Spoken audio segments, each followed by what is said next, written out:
Más textos disponibles en Simba. 2. Por matar la cachila. Para José María Loller. Después de 15 leguas de trote en un día de diciembre, bajo un sol que chamuscaba las gramíneas de las lomas, tras copiosa cena de feijoada y charque asado, al cabo de 3 horas de jugada al truco, acompañado de frecuentes libaciones de caña, y luego de haber permanecido aún 20 minutos sentado al borde del catre, mientras el patrón concluía de fumar su cigarrillo de tabaco negro y daba fin a las ponderaciones de su parejero gateado, me acosté a medio desvestir, me estiré, recliné en la almohada mi cabeza. Y unos segundos más tarde, roncaba a todo roncar. Cuando don Anselmo me zamarreó apostrofándome con su voz gruesa y fuerte, calificándome de pueblero dormilón, parecióme que no había consagrado a las delicias del sueño más de un cuarto de hora. Pero, por vanidad, humillado con el epíteto de pueblero, que me empeñaba en no merecer, me incorporé en el lecho y me vestí deprisa y a obscuras. Luché para ponerme las botas, hundí la cara en el agua fresca, y no despierto del todo salí al patio. El reloj de don Anselmo, un gran gallo, batara, debía de haber adelantado esa noche. Las estrellas brillaban aún en el cielo puro, y, enfrente mío, en la cocina de terrón y paja, brillaba también el gran fogón, donde hervía el agua en la caldera ennegrecida por el hollín. El patrón, su capataz y 5 peones, sentados alrededor del fogón, tomaban mate y vigilaban el medio capón que se doraba ensartado en el asador. Todos me recibieron bromeando amigablemente, con esa democrática familiaridad de paisanos viejos para los cuales no existen jerarquías sociales. Don Anselmo reanudó sus elogios al parejero. Se churrasqueó, y montamos a caballo cuando comenzó a aclarecer. Blanqueaba el campo con el rocío. Una línea carmesí, muy tenue, coloreaba el levante, y en el cielo azul purísimo, la luna blanca y grande bajaba lentamente hacia el ocaso. Cerca de las casas, las tamberas y los bueyes rumiaban echados, sin inquietarse por nuestra aproximación. 3.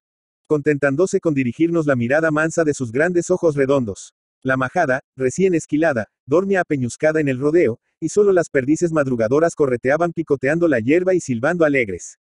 La peonada iba contenta, el areador de larga trenza en la diestra, las boleadoras en la cintura, el lazo a los tientos. El capataz, con 2 peones, enderezó pa'l rodeo del bajo, otros 2 peones, con el patrón a la cabeza, se dirigieron al rodeo de las islas. Yo quedé, con un indiecito, en una loma donde ya estaban 2 hombres con el señuelo. Media hora después resonaban por todo el campo el golpear de las pezuñas de los vacunos y la gritería de los gauchos.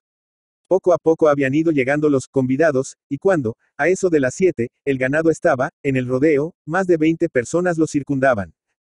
Los vacunos mugían, remolineando, moviéndose incesantemente, escarbando el suelo, embistiéndose toros contra toros, vacas contra vacas, en furiosos asaltos a Guampa. A cada instante, un animal emprendía la fuga, y al punto un grupo de jinetes se apartaba en su persecución, emprendiendo carrera loca, sin preocuparse de las asperezas y accidentes del terreno, ya en cuesta abajo, ya saltando zanjas, ora remontando pedregosas faldas de cerros enhiestos, ora hundiéndose en la ciénaga de los bañados. Todo esto acompañado del zumbar de los arreadores y los ladridos de los perros, que se encarnizaban mordiendo los garrones de la res, saltándole al hocico, prendiéndosele de la cola. De cuando en cuando, el novillo se detenía, ponía a raya a los perros, embestia lanzando inútiles botes de aspa, remolineaba, tornaba a emprender la fuga, y, al fin, transido, dominado, tornaba al rodeo, dando bufidos sordos de soberbia impotente. En lucha mi temperamento con mi educación, impelido por mis instintos heredados y sofrenado por la prudencia de mis raciocinios, permanecía yo muy quieto, la pierna cruzada sobre el recado, el cigarrillo en la boca, en la orilla del rodeo, contemplando con curiosidad las diversas fases de la faena. Me había llamado la atención un hombre muy grande, con el rostro estriado de costurones, que cabalgaba en un redomo airoso, corría frenéticamente y vociferaba sin cesar, blandiendo el areador de Urundey con virolas plateadas. Como el indiecito que había sido mi compañero acertó a pasar por mi lado, le detuve y le pregunté. ¿Quién es ese? El peón, muy atareado en armar el lazo, me respondió entre dientes. 4. Bichuca, hombre malo. Con más curiosidad aún después de haber oído aquel extraño nombre y aquel comentario, volví a interrogar al indiecito. ¿Y esas cicatrices? Mi compañero miró al hombre que tanto llamaba mi atención, y con voz muy baja y recelosa, contestó. Por matar la cachila. Enseguida, sin concluir de arreglar los rollos del lazo, y tomando como pretexto un ternero que disparaba, pico espuelas y se alejó rápidamente. Bichuca, hombre malo, por matar la cachila. ¿Qué diablos podía significar todo eso? Preocupado con aquel misterio dejé de observar las maniobras de la parte, y concretado a estudiar mi extraño personaje, me distraje hasta el punto de que más de una vez estuve expuesto a ser arrastrado por un novillo. Sentía inmensos deseos de hablar a don Anselmo, quien seguramente habría de darme datos más precisos. Pero este se hallaba en el interior del rodeo, mirando, dando órdenes, señalando la res que debía sacarse, y tuve que esperar ocasión propicia. El sol era fuego, el aire estaba inmóvil, y tan grande era la polvareda, que se hacía muy penosa la respiración. Sin embargo, los trabajadores no cejaban. Sudorosos, los rostros ennegrecidos por la tierra, multiplicaban las carreras en los pobres caballos, que echaban espuma por boca y narices, y que parecían haber salido de un baño, luciente la piel, hundida la barriga. Las voces se hacían más roncas, el tropel más grande, las corridas más frenéticas. Algunas reses apartadas aprovechaban un descuido de los rondadores y escapaban bufando, con dirección al rodeo. La lucha se entablaba entonces rabiosa de una parte y de otra, los novillos no disparaban ya, sino que embestian encolerizados, bregando por reunirse con los demás. La torada, inquieta, excitada por el trote y por el calor sofocante, mugía escarbando el suelo y levantando nubes de polvo fino. Los terneros, extraviados de las madres en el alboroto, balaban desesperadamente, y el vacaje, furioso, se revolvía sin cesar. En las orillas se multiplicaban los duelos, resonaba el chocar de los cuernos y de las frentes, y no era raro oír el quejido lastimero de algún becerro enamorado. 5. Que, sorprendido y tomado de flanco por un toro corpulento, se alejaba con una costilla rota o con las entrañas desgarradas. Al fin, el patrón, que andaba distribuyendo caña, se acercó a mí con la botella en la mano. Tome un trago pa' que no se le corte la sangre, me dijo campechanamente. Y agregó riendo y mientras se secaba el sudor de la cara con la manga de la camisa. Trabajo loco, el suyo. También semíais que usted es de los que andan a caballo miedo las víboras. Sonreí, le devolví la botella, y siempre preocupado con el hombre de los costurones.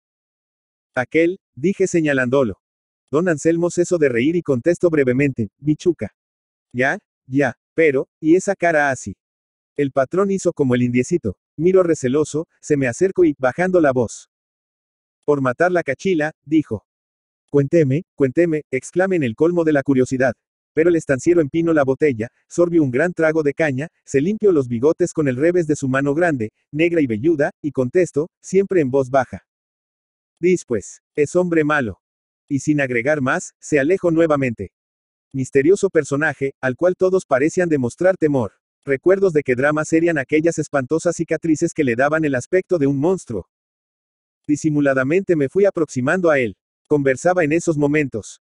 6. Con el capataz de la estancia y pude observarlo a gusto, sin que advirtiera mi presencia.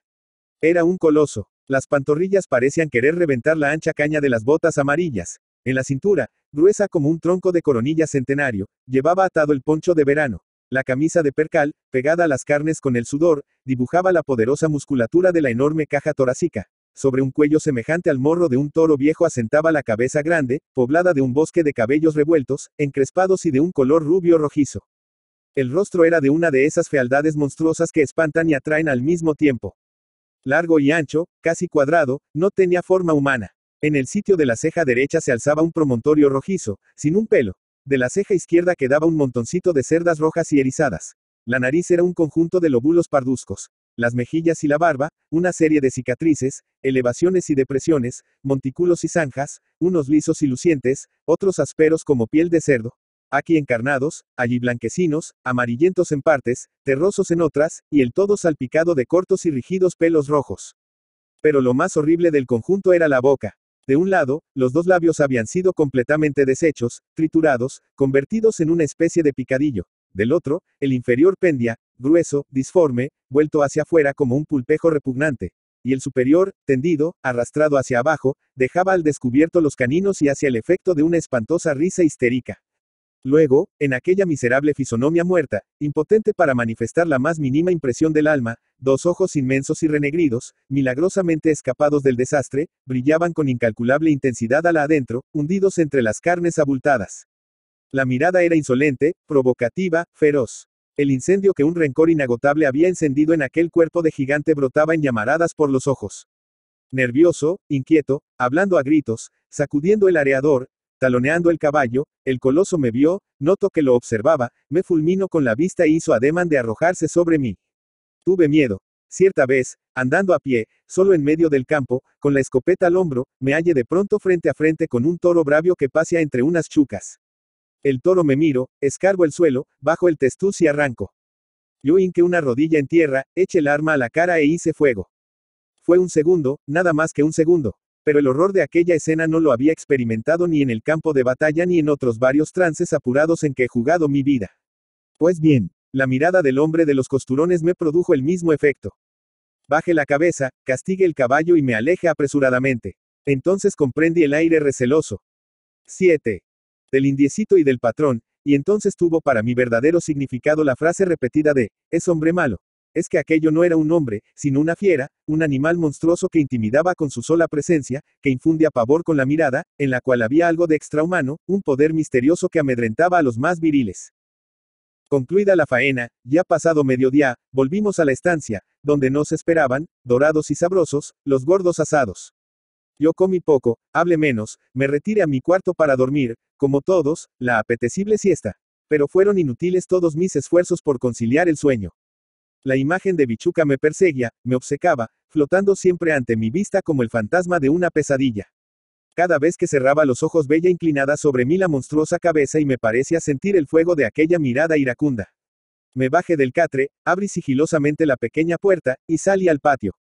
Reinaba un imponente silencio. El suelo ardía. Inmóviles y achicharradas estaban las hojas del frondoso paraíso, a cuyo pie roncaban, tendidos largo a largo, dos corpulentos mastines. Sobre los techos de zinc el sol producía una reverberación deslumbradora. En la enramada, los caballos, con los cuellos estirados y cerrados los ojos, intentaban dormir y sacudían sin cesar las largas colas, acosados por el enjambre de moscas. En el campo, sobre las lomas cubiertas de flechilla, brillante como una coraza de oro. Las bestias permanecían quietas, embargadas por el sopor de la siesta. Andando muy despacio llegué a la puerta del gran galpón, donde dormían 10 o 12 hombres tendidos sobre los recados, tapadas las cabezas con los ponchos para librarse de los insectos que zumbaban, yendo de ellos a los grandes trozos de carne que envueltos en bolsas de arpillera colgaban cerca del techo, enganchados en aspas de venado. El sudor de los hombres, el hedor de los perros, el tufo de los cueros apilados en un rincón, las emanaciones de la bosta de los caballos, todos esos olores acres se aunaban para producir un olor sui generis, fétido, espeso, amodorrante. Detrás del galpón se erguía un añoso ombu que ofrecía inmensa y envidiable sombra. Me dirigí hacia él, me acerqué y de pronto me detuve medroso. Sentado sobre las gruesas raíces, el codo apoyado en el muslo y la cara en la palma de la mano, estaba Bichuca. Yo veía su torso de gigante y su clinuda cabeza roja. No había hecho un movimiento, no había oído mis pasos, pero yo sentí que aquel hombre no dormía. Solo, mientras. 8. Los otros estaban juntos, velando, mientras los demás roncaban. Inaccesible a la fatiga, indiferente al rigor de los calores, el monstruo debía de sentir un horroroso tormento. El veneno corrosivo de un incurable sufrimiento moral debía de hervir en aquel corpachón grande y fuerte como Ñandubay. Pasaron 10, 15, 20 minutos. Bichuca no hacía un movimiento, y yo me hallaba como petrificado. Contenía la respiración y me veía impotente para retroceder, y más impotente aún para avanzar. En eso, un perrazo negro, reyuno y rabón, que dormitaba a los pies del amo, volvió la cabeza para rascarse el flanco, me vio, se incorporó, descubrió su blanca y temible dentadura y lanzó un gruñido sordo. El hombre se movió rápidamente y fijó en mí su espantosa mirada amenazante. Yo debí permanecer como el pajarillo fascinado por la serpiente. Quise hablar y no lo conseguí. Intenté huir y me fue imposible. El terror, un indescriptible terror, se apoderó de mí, palideció mi rostro, oprimió mi pecho e hizo temblar mis piernas. Que es absurdo. Oh, es necesario haber visto aquel rostro, y haber sentido el fuego abrasador de aquella mirada. ¿Cuánto tiempo pasó? No sé. Un siglo. El coloso se puso en pie, masculló unas palabras terribles, se alejó, llegó a la enramada, tomó su caballo, montó de salto y partió al galope hasta perderse en el próximo bajío. Cuando, 2 horas más tarde, contaba a don Anselmo mi aventura, este frunció el ceño y me dijo con voz solemne: se ha escapado como de entre los indios. ¿Pero quién es ese hombre?, pregunté ansioso, rabiando por descifrar aquel enigma. Una historia, me respondió el viejo ganadero, una historia larga y fiera. Pero cuéntela. Me parece que no voy a poder comer, ni dormir, ni estar tranquilo mientras no sepa quién es ese misterioso y terrible ser que a todos asusta. Luego, cuando estemos solos. A la noche, después de la cena, contestó el patrón. Y enseguida, caviloso, como hablando consigo mismo, continuó: hombre malo. El mismo demonio. Usted se ha escapado como de entre. 9. Los indios. ¡Qué barbaridad! No insistí y esperé febrilmente que llegara la noche. Cenamos, amargueamos, y don Anselmo salió al patio con el pretexto de dar algunas órdenes. Lo esperé más de una hora, y viendo que no volvía, me dirigí a mi cuarto y me senté en el catre, dispuesto a no acostarme sin haber tenido la explicación del misterio. Estaba concluyendo mi cuarto cigarrillo cuando el patrón apareció. Sin pronunciar palabras cerró la puerta, echó la tranca y vino a sentarse a mi lado. Entonces, emocionado y en voz muy baja, como si aún temiese ser oído, no obstante las precauciones tomadas, dio comienzo al trágico relato. Cuando se puso en pie y me dio las buenas noches empezaban a cantar los gallos. Yo me acosté, sin tomarme el trabajo de quitarme las ropas, y estuve todavía largas horas sin poder conciliar el sueño. Al día siguiente regresé a mi casa. Muchas veces quise escribir la lamentable historia de aquel hombre que tan hondamente me había impresionado, pero el temor me detenía y el episodio quedaba grabado en el recuerdo, esperando la hora propicia de ser confiado al papel. Transcurrieron varios años, y un día que don Anselmo estaba de visita en mi casa me preguntó con visibles muestras de contento. ¿A que no sabe quién murió? Bichuca, replique sin titubear. Clavao, se quebró el pescuezo de una rodada, apartando unos novillos en lo del viejo Lucas. Esa misma noche de un tirón, sin abandonar la pluma hasta haberle dado fin, escribí el relato de la trágica aventura que va a leerse, y que no es sino la fiel reproducción de lo que don Anselmo me contó en su estancia, en el silencio de una caliginosa noche de diciembre. Marcelino Veiga era el hijo único de un viejo tropero, muy conocido en la comarca, muy jugador, y que a su muerte no había dejado a su vástago otra herencia que una tropilla de caballos y un apero de plata. Marcelino, que a la sazón frisaba en los 16 años, entró como peón en la estancia de don Cesareo Méndez, rico propietario, que fue gran amigo de su padre.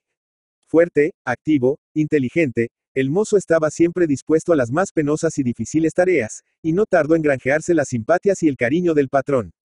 De elevada estatura, grueso y morrudo. 10. Era extremadamente prolijo en el vestir y en el cuidado de su persona. Tenía una larga cabellera crespa y rubia, tirando a rojo, siempre muy limpia, peinada y lustrosa con el aceite aromático. Sus ojos eran grandes, negros y expresivos. La nariz era fina y fuerte. La boca, con labios demasiado gruesos, era bella, sin embargo, y él sabía hablar y reír de cierta manera que la hacía graciosa. En el pago pasaba por un lindo mozo, él lo sabía y se enorgullecía por ello. Domador, pialador, diestro en las más rudas labores campesinas, era al mismo tiempo el mejor bailarín del pago, el primer guitarrero y el más aplaudido cantor. Todos los domingos, bien acicalado, ensillaba su flete, con las garras de plata y salía a visitar los ranchos y a requebrar las chinas. No tenía novia, distribuía sus galanteos entre todas las conocidas y todas, le seguían el apunte, como él decía, porque no había en el contorno mocetón más divertido y jaranista. Los compañeros le apreciaban y le querían, porque era buen amigo y buen camarada, capaz de hacer cualquier servicio con tal de que halagaran su vanidad de buen mozo y de gailán afortunado. Cuando alguna de las chinas del pago daba a luz un pequeñuelo, los peones decían, riendo: ese, de juro es de Bichucal. Y Bichuca sonreía socarronamente y negaba la paternidad, real o ficticia, de una manera que equivalía, si no a una confesión, al menos a manifiesta declaración de complacencia. Pueda que sí, pueda que no, yo no soy el único que lavo la ropa en ese lavadero. Y di ay, quién sabe. La madre aliega que es tuya. Y quien aliega por la madre, tuitos hemos arrimado tierrita. Y como uno exclamara. Y es fiero el guacho como gorrita en cabeza grande. Bichuca, medio en serio, medio en broma, replicaba con firmeza. Entonces no es mío. Ternero corneta y borrego negro, no son de mi cría, y ni marco ni señalo. A otra cancha con ese pial. De este modo, engreído, amandóse apasionadamente, creyéndose un 11. Adonis, llegó a ser, a los 22 años, una especie de tenorio gaucho, de bombacha y poncho, sombrero con barbijo y bota con espuela de plata. No bebía, no fumaba, no era afecto a las carreras, ni al naipe, ni menos a la taba. Los 6 pesos de su sueldo mensual se empleaban íntegros en el arreglo de su persona. Alcanzabanle para vestir siempre lujoso, y aún sobraba para el agua florida y el jabón de olor, porque gustaba de los perfumes y de las flores como una china coqueta. Merced a las consideraciones que el patrón le dispensaba, tenía puerta franca después de la cena, y ora en bailes y serenatas, ora en otras más positivas diversiones, casi siempre pernoctaba fuera de la estancia. Mal dormido, o sin dormir, no se mostraba por eso menos afanoso en la lidia diaria, y a nadie le iba en saga. En las siestas, mientras los otros compañeros dormían, él fregaba sus prendas de plata, o cepillaba y tendía para que se oreasen, sus prendas de vestir, o engrasaba las botas, o se afeitaba prolijamente, o ensayaba en la guitarra, a media voz y con sones apagados, alguna decima que se prometía cantar a la moza que le tenía encaprichado. Y sin descuidar ningún trabajo ni sacrificar un instante a sus obligaciones, nunca le faltaba tiempo para atusar, desvasar y desaguachar sus caballos. Así era de linda y pareja y envidiada su tropilla. No las tenía mejores el patrón. Debía concluir, sin embargo, aquella vida alegre de Picaflor. Marcelino encontró una paisanita más viva o más experimentada que las otras. Una morocha retrechera, de ojos atrevidos y de risa sonora, que escuchaba con gusto las frases apasionadas del Galen, se cimbraba voluptuosamente en sus brazos, en las cadencias perezosas de las habaneras, pero echaba atrás la cabeza, bajaba los párpados y sonriendo contestaba, no, cada vez que él la apremiaba para que correspondiese a su amor. El vanidoso enamorado se sintió herido en lo más íntimo del alma y se propuso rendir a cualquier precio aquella plaza rebelde. Resultó lo de siempre, la eterna y vulgar historia. El capricho transformado en amor imperioso y tiránico. La chinita empezó por declararle que de ella no obtendría favor alguno antes de la unión legal. Cuando en las vueltas de un vals él la oprimía demasiado, ella se apartaba bruscamente, exclamando entre enojada y risueña. No apriete, que no es pa' queso. En otros tiempos no hubiera sido necesaria esa advertencia, porque siempre había un viejo bastonero que de rato en rato repetía. 12. No pegarse, caballeros, que los van a tomar por sagüips. Que se vea luz entre cuerpo y cuerpo.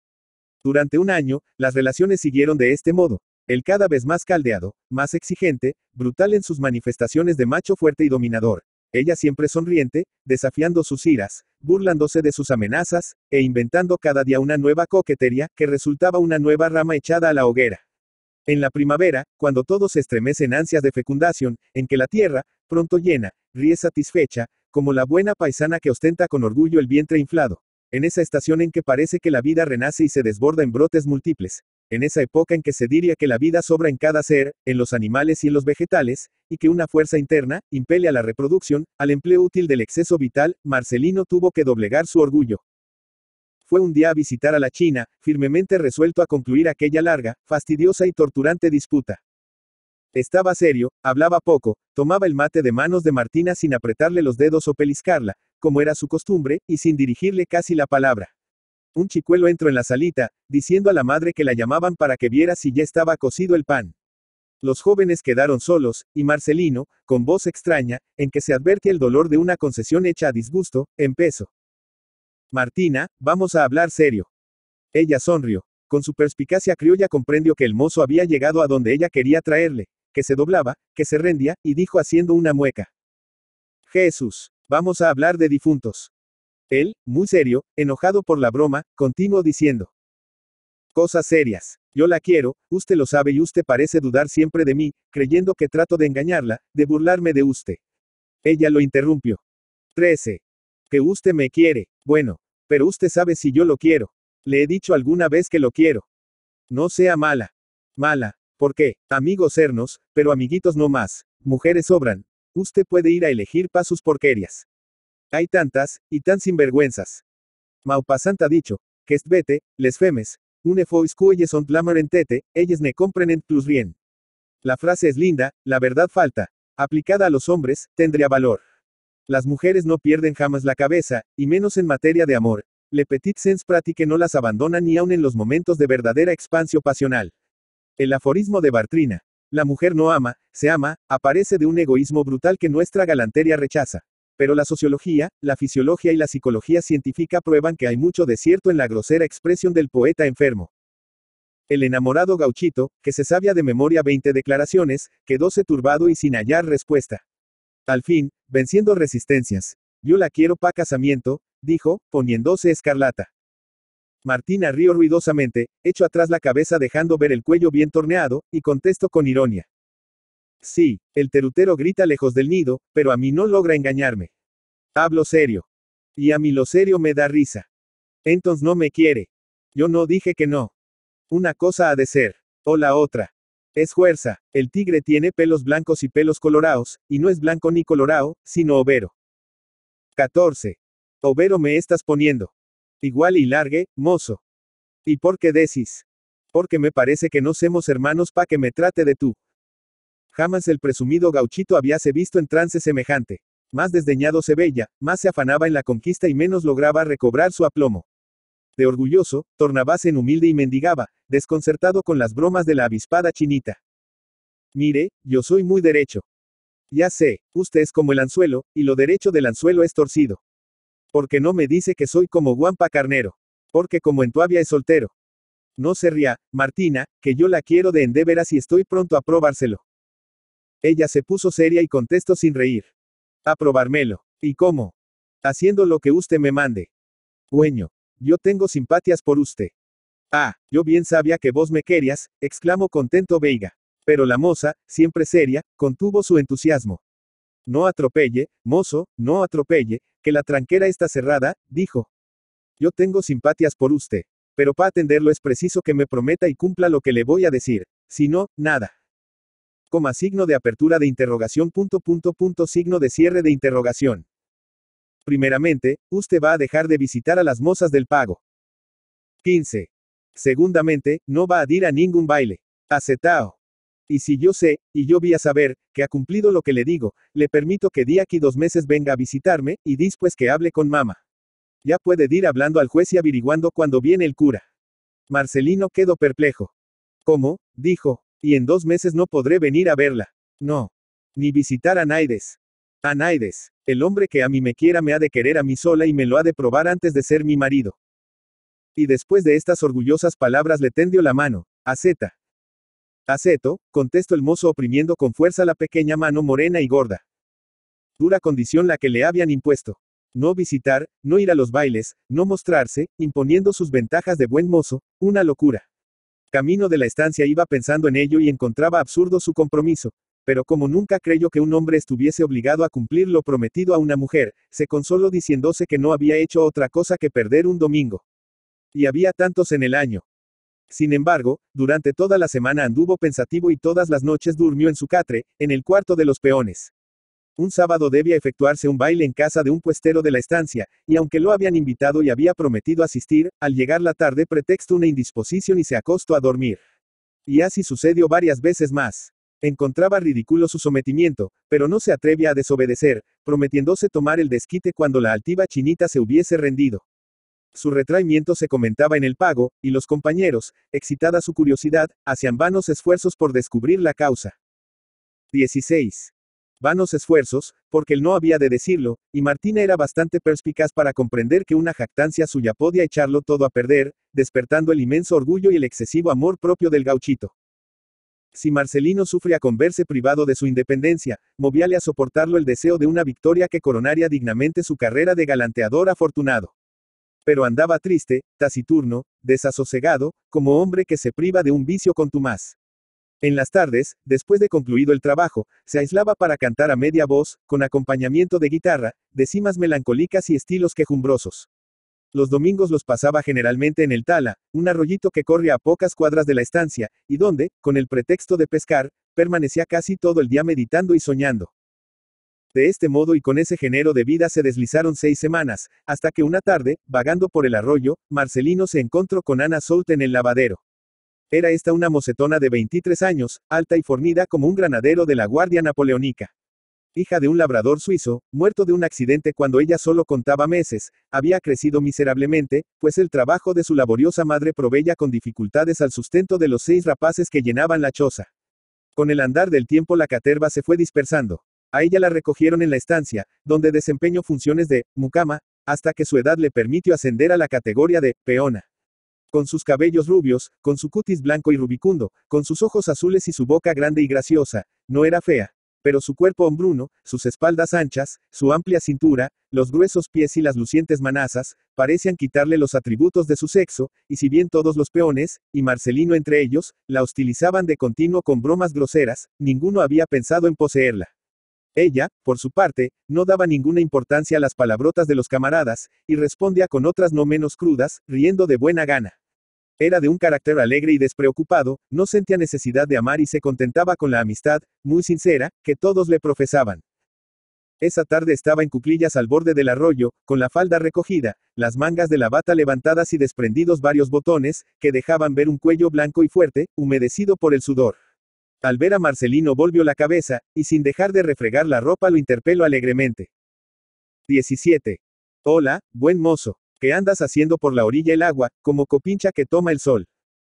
El mozo se encogió de hombros, sin responder, y mientras ella seguía hablándole, sin mirarlo y siempre ocupada en su trabajo, él la contemplaba.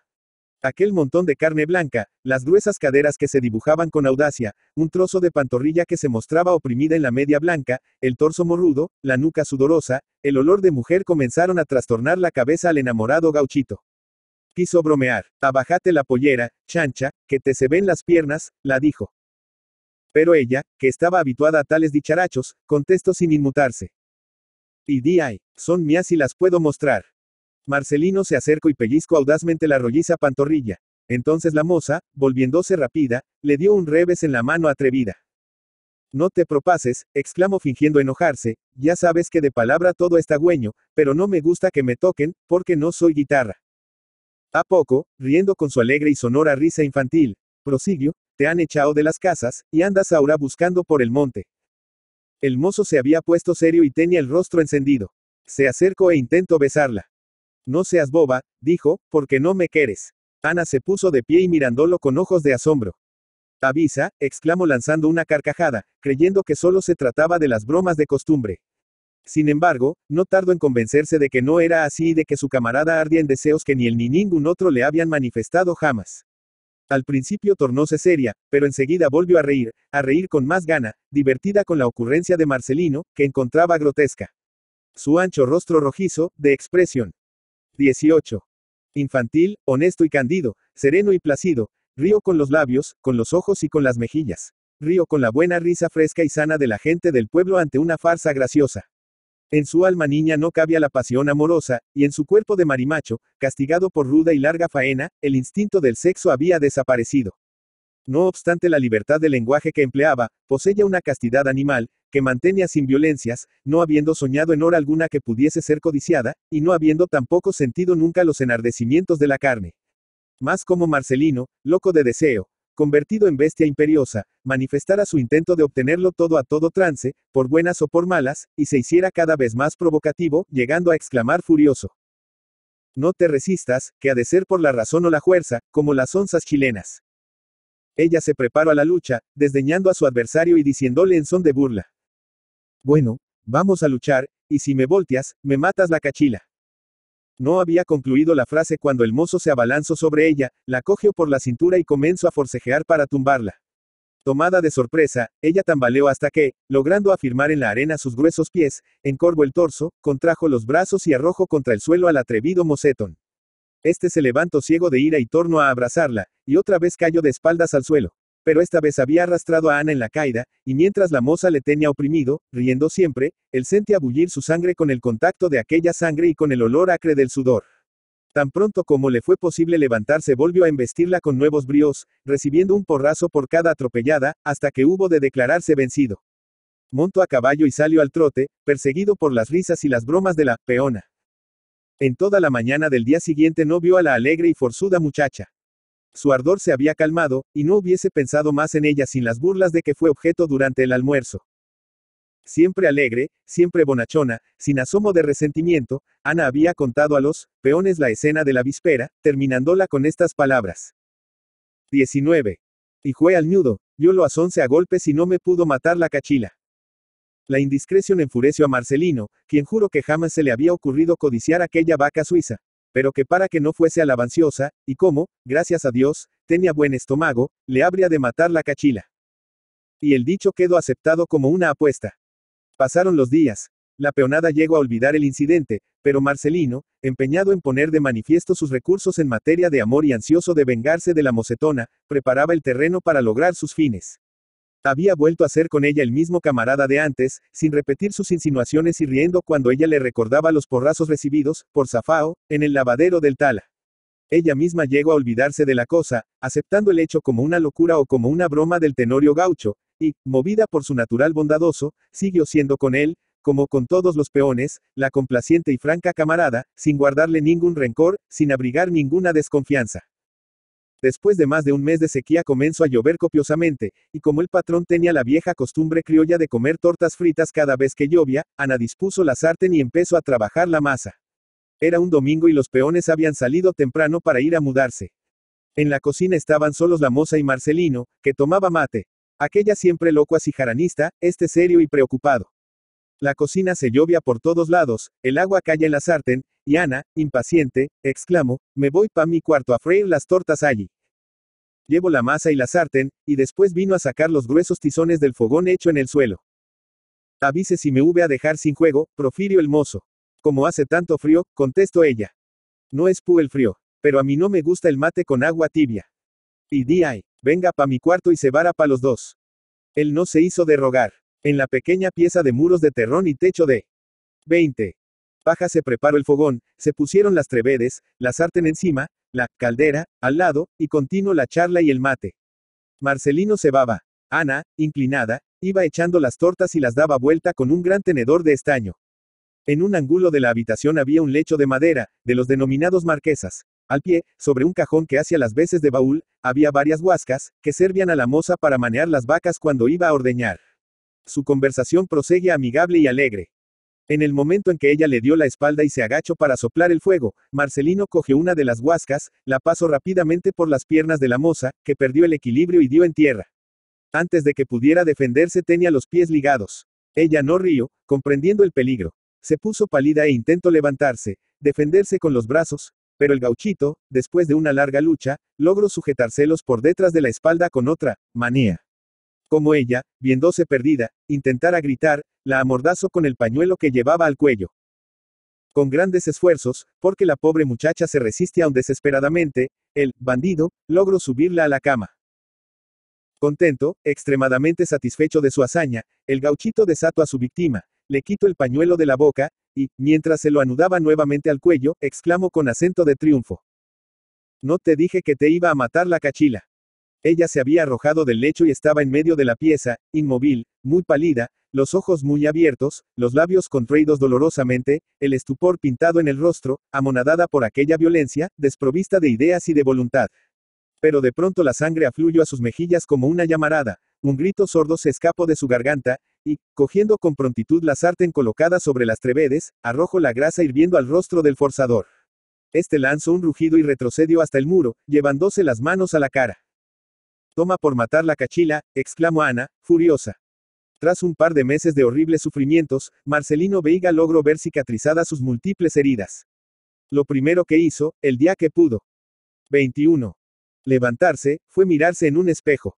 Retrocedió horrorizado y sufrió más en aquel instante que en los 2 meses de crueles padecimientos físicos. Las cejas desaparecidas, la frente y las mejillas acribilladas de cicatrices, los labios cortados, despedazados, mal soldados, dibujando una mueca horrible, le daban el aspecto de un monstruo en el cual solo brillaban, en el cual solo vivían 2 grandes ojos negros milagrosamente escapados al desastre. Del bello, del arrogante y vanidoso Marcelino Veiga, del enamorado gauchito, del buen mozo burlador de doncellas, solo quedaba una máscara espantosa, capaz de causar miedo a los chicuellos. Su furor fue tan grande, tanta su desesperación, que cogió su puñal y salió furioso, dispuesto a matar a la causante de su mal. Ciego de ira, no respetaba ni al patrón que lo detuvo, y a quien hubiese ultimado a puñaladas sin la pronta intervención de los peones. No pudiendo consumar su venganza, ensilló su caballo y partió a gran galope, sin saludar a nadie, y desapareció del pago. Se fue lejos y se convirtió en un hombre terrible, a quien nadie se atreve a mirar cara a cara. Siempre solo, siempre furioso, parece a buscar la muerte en todas partes y en todos los momentos. La espantosa fealdad de su rostro era un tormento que no le dejaba un instante de reposo y que le hacía odiar a todos los seres vivientes. Se fue lejos, pero el eco de su triste historia llegó hasta el pago lejano. Nadie se atrevió a mentarla en su presencia, lo que no obstaba para que, cuando algún forastero como yo preguntase el porqué de aquella monstruosa fisonomía, hubiese siempre uno que contestara con aire misterioso. Por matar la cachila. Estancia, Los Molles, junio, 1922. Javier de Viana. Javier de Viana Canelones, 5 de agosto de 1868, La Paz, Canelones, 25 de octubre de 1926, fue un escritor y político periodista uruguayo de filiación blanca. Sus padres fueron José Joaquín de Viana y Desideria Pérez, fue descendiente por parte de padre del gobernador Javier de Viana. Recibió educación en el Escuela y Liceo Elbio Fernández y por un corto periodo cursó estudios en la Facultad de Medicina. A los 18 años participó. 23. De la Revolución del Quebracho, de la cual realizó una serie de crónicas reunidas en un volumen llamado Recuerdos de una campaña y recogidas posteriormente por Juan Epibel Devoto en la obra Crónicas de la Revolución del Quebracho. Trabajo de periodista, primero en La Verdad, de 33, y luego en la ciudad de Montevideo. Participó junto a Elías Regules, Antonio Lusic, El Viejo Pancho, Juan Escayola, Martiniano Leguizamón y Domingo Lombardi, entre otros, de la publicación El Fogón, la más importante del género gauchesco que tuvo la Region, fundada por Orozma Moratorio y Alcides de María en septiembre de 1895. En 1896 editó una colección de relatos llamada Campo. En este tiempo se dedica infructuosamente a las tareas agropecuarias, arrendando la estancia, Los Molles. Edita en 1899 su novela Gaucha, y 2 años más tarde, Guri. Se involucró en la insurrección armada nacionalista de 1904, en la que es hecho prisionero. Logró escapar y emigrar a Buenos Aires, donde subsistió escribiendo cuentos en distintas publicaciones, como Caras y Caretas, Atlántida, El Hogar y Mundo Argentino. Entre 1910 y 1912 se editan en Montevideo distintas obras que reúnen sus relatos. En 1918 regresa a Uruguay y trabaja en varias publicaciones, en particular en el diario El País. Es elegido diputado suplente por el departamento de San José en 1922 y ocupa su titularidad al año siguiente. 24.